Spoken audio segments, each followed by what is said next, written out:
Hello, welcome to Hauling Diecast. Today I have a 1963, I think it's 63, Corvette. And yeah, I built this when I was in high school. It's an AMT model. And I wasn't very good at building models back then. Not that I say that I'm much better now, but I'm going to attempt to pull this thing apart and rebuild it because I can probably do a much better job now than I could back then. It's already falling apart quite a bit, but this is a pretty limited detail or limited parts car. I mean, it didn't have a whole lot of parts to it to begin with. It was a fairly easy build. Spray painted it. As you can see, the spray paint all built up and gummed up. Let's see,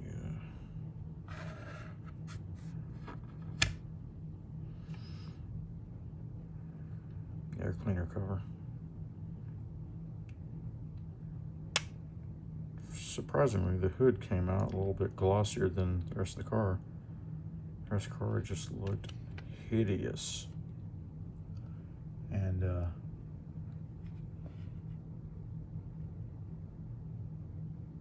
you can see I tried to paint silver around where I thought there might be chrome on the car at that time. I'm missing the spinners. Apparently I only have one. These are solid axles on this car.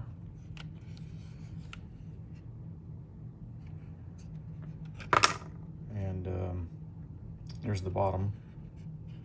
I told you it's coming apart, so. I would have bought this in 1990, roughly. I think it was around 1990 when I bought this. I graduated high school in 1991, and I believe I had already completed it before I graduated. I can't remember now. If not, maybe I bought it the year I did graduate. I don't remember. Either way, it had an opening hood here. As you can see, the little tabs here aren't very pronounced. That or they've worn away or broken off over time.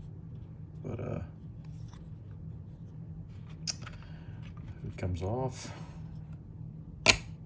Probably not supposed to. So since I pretty much put this back together just for the start of the video, but front bumper's coming off, as you can see, because back then I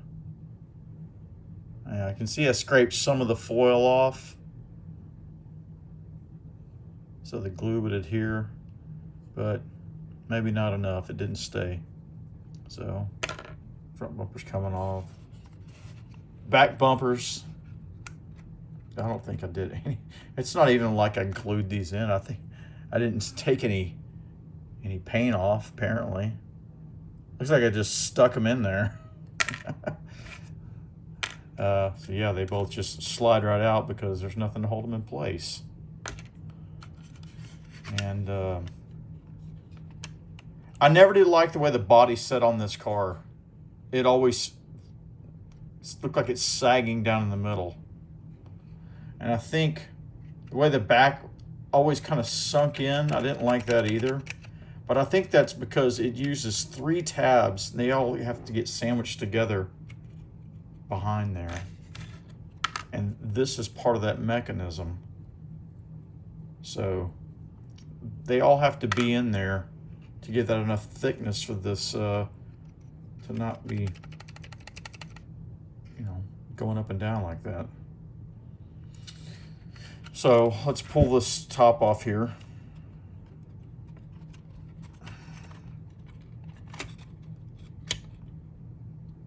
As you can see, I tried to glue there to hold the front on. Still not exactly sure how the front was being held on either, other than those 2 spots. I haven't taken any of this apart yet. So I'll do that next. I don't want to damage the glass taking that out. But yeah, we'll pull that firewall out and pull the glass out and remove the tail lights. Tail lights and the I'm gonna guess that probably comes off too. I would be very surprised if this is glued in there. It's not. It's just pressed in. Yeah, these taillights and tailpipe aren't even glued in there. They're just pressed in there. But I don't want to break them. So yeah, I'll get those out. I'll take that license plate out, or license plate bracket. And the rest of this is just one solid body, and it needs to be stripped. So I don't know if I'm going to hunt down. Somebody had recommended something called Purple Pond or something like that, or some kind of paint stripper. I have caustic soda, but I'm afraid caustic soda is going to damage the plastic, so I'm not going to even do that. The other thing I read is you can use alcohol, 91%. And I don't know if I have that, but I have a little bit of alcohol. Not enough to submerge the whole thing, though. So maybe I'll go buy some alcohol, empty jug, so I can reuse it. And obviously I need a container or something I can dip that in. Could do I got a really tall jar out in the garage. I could do it that way. Could just dip it in long ways. But I think I'll end up using way too much alcohol for that. And if I want to clean this up, using a really tall jar is going to be restrictive. So I don't know if anything else comes off this firewall here. I think that's all one. Yeah, that's all just one piece. Yeah, I told you there's limited parts here. Next would be the interior. Oh, I didn't mention, I went and pulled factory colors on or factory specs on this 1963, and they offered it in 7 different, I think it was 7 different colors. But I'm going to do this one the silver color. I don't remember the name the silver is called, but I'm going to do it back that color or close to it.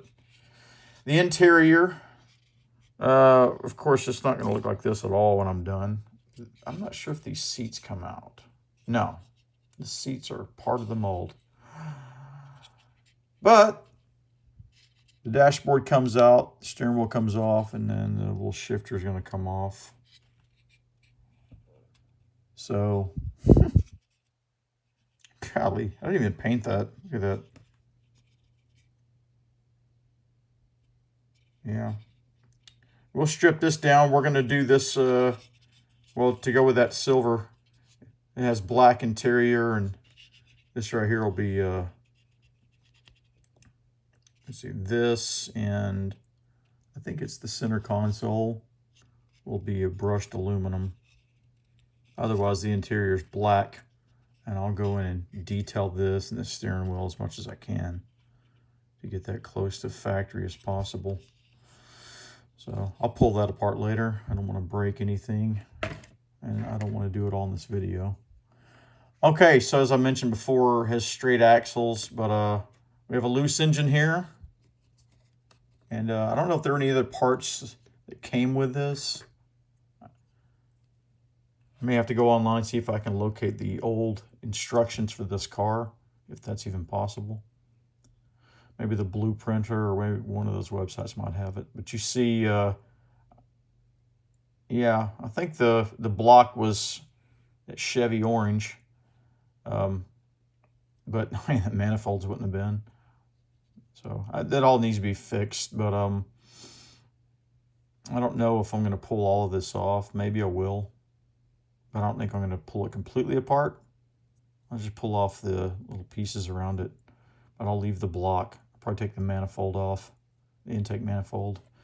Exhaust manifolds. I don't know. I don't know if I'm going to pull this off. We'll see. But yeah, there you go. There's the engine and transmission. This I always thought was really weird. Even back when I built this thing, I don't know why I did this unless it was in the instructions. Where is the battery located? That seems like a really weird place to have a battery. I mean, how would you get to that if you're working on the car? That's just a very inconvenient place to have a battery. Maybe that's how it was. I don't know. I'll find out. Then you have a coolant reservoir, maybe. I'm not sure what this is. Man, just nothing in here. Obviously, this car is made for just display. I don't think they were going for a lot of realism in the engine bay. This needs to come off. But there was also, I don't know if there was a radiator. I mean, there's the back side of the radiator, obviously, but no hoses or wires or anything else. It's pretty bare. It was a really empty engine bay. So that's it. These will come off pretty easily. I got a wobbly back wheel. Let me straighten that out. And I'll go through and we'll do the exhaust pipes and we'll do the mufflers where they should be done. And yeah, we'll bring this back. So I'll do another video with all the parts taken, you know, everything completely disassembled. And that'll probably be a very short video. And then I'll do one probably of just dipping all of this stuff to get all the paint off of it. And then I'll start restoring it. So there you go, 1990, 1991 build. Some 30-something years later. Goodness gracious, has it been that long? Getting old. See you next time.